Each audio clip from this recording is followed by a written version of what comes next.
जय श्री कृष्णा। विश्वरूप में आज हम 12वें अध्याय के श्लोकों का पाठन पठन करेंगे। अब तक हमने 11 अध्याय गीता जी के अनुवादों सहित पूरा किया है। मतलब अनुवाद ही पढ़ते, हम संस्कृत नहीं पढ़ते, ठीक है। क्योंकि संस्कृत के किसी शब्द में मिस्टेक हो जाए तो उच्चारण में, वैसे तो मैं पढ़ लेती हूँ बट वीडियो में पढ़ना मतलब पॉसिबल नहीं है। ऐसे नहीं है कि मैं घबराती हूँ या ऐसा कुछ भी है, लेकिन कहने का तात्पर्य अर्थ ये है कि आप तक कोई गलत नॉलेज ना पहुँचे। अक्सर टू अक्सर जो भी इसमें लिखा हुआ है वही सब आप तक पहुँचाने का प्रयास किया जा रहा है। अगर आप मेरे साथ में प्रेयर पाना चाहते हो तो आप कमेंट में जय श्री कृष्णा और जिनके लिए प्रेयर करवाना चाहते हो उनका नाम लिख दीजिए। आपके लिए सुबह सुबह में प्रेयर कर दी जाएगी, ठीक है। मेरे प्रभु श्याम सुंदर आप सबको खुशी रखे। चलिए अर्जुन वाच, अर्जुन बोले, जो अनन्य प्रेमी भक्त जन पूर्वोक्त प्रकार से निरंतर आपके भजन ध्यान में लगे रहकर आप सगुण रूप परमेश्वर को एक दूसरे और केवल अविनाशी सच्चिदानंद धन निराकार ब्रह्म को ही अतिश्रेष्ठ भाव से भजते हैं, उन दोनों प्रकार के उपासकों में अति उत्तम योगवेता कौन है? से भगवान वाच, भगवान बोले, मुझ में मन को एकाग्र करके निरंतर मेरे भजन ध्यान में लगे हुए जो भक्त जन अतिशय श्रेष्ठ श्रद्धा से युक्त होकर मुझ सगुण रूप परमेश्वर को भजते हैं, वे मुझको योगियों में अति उत्तम योगी मान्य है। परंतु जो पुरुष इंद्रियों के समुदाय को भली प्रकार वश में करके मन बुद्धि से परे सर्वव्यापी एक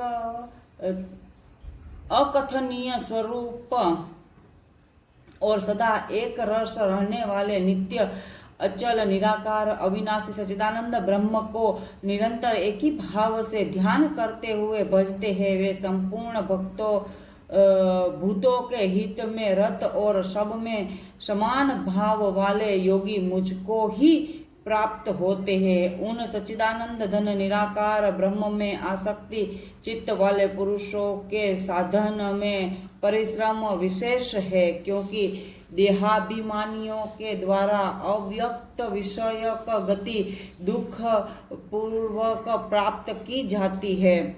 परंतु जो मेरे परायण रहने वाले भक्तजन संपूर्ण कर्मों को मुझ में अर्पित करके मुझ सगुण रूप परमेश्वर को ही अनन्य भक्ति योग से निरंतर चिंतन करते हुए भजते हैं, हे अर्जुन उन भक्तों में चित्त मुझ में चित्त लगाने वाले प्रेमी भक्तों का मैं शीघ्र ही मृत्यु रूप संसार समुद्र से उद्धार करने वाला होता हूँ। मुझ में मन को लगा और मुझ में ही बुद्धि को लगा, उसके उपरांत तू मुझ में ही निवास करेगा, इसमें कुछ भी संशय नहीं है।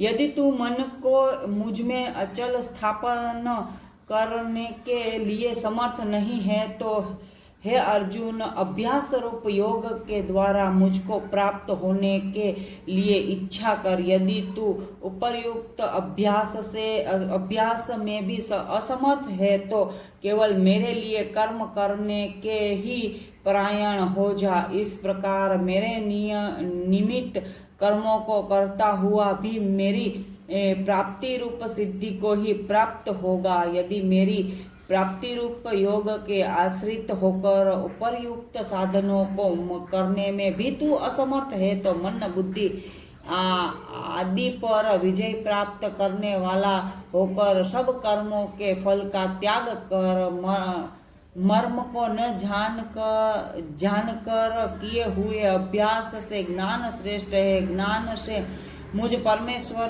के स्वरूप का ध्यान श्रेष्ठ है और ध्यान से भी सब कर्मों के फल का त्याग श्रेष्ठ है, क्योंकि त्याग से तत्काल ही परम शांति होती है। जो पुरुष सब भूतों में द्वेष भाव से रहित स्वार्थ रहित सबका प्रेमी और हेतु रहित दयालु है तथा ममता से रहित अहंकार से रहित सुख दुखों की प्राप्ति में सम और क्षमावान है, अर्थात अपराध करने वालों के करने वाले को भी अभय देने वाला है तथा जो योगी निरंतर संतुष्ट है, मन इंद्रियों सहित शरीर को वश में किए हुए है और मुझ में दृढ़ निश्चय वाला है, वह मुझ में अर्पण किए हुए मन बुद्धि वाला मेरा भक्त मुझको प्रिय है, जिससे कोई भी जीव उद्वेग को प्राप्त नहीं होता और जो स्वयं भी किसी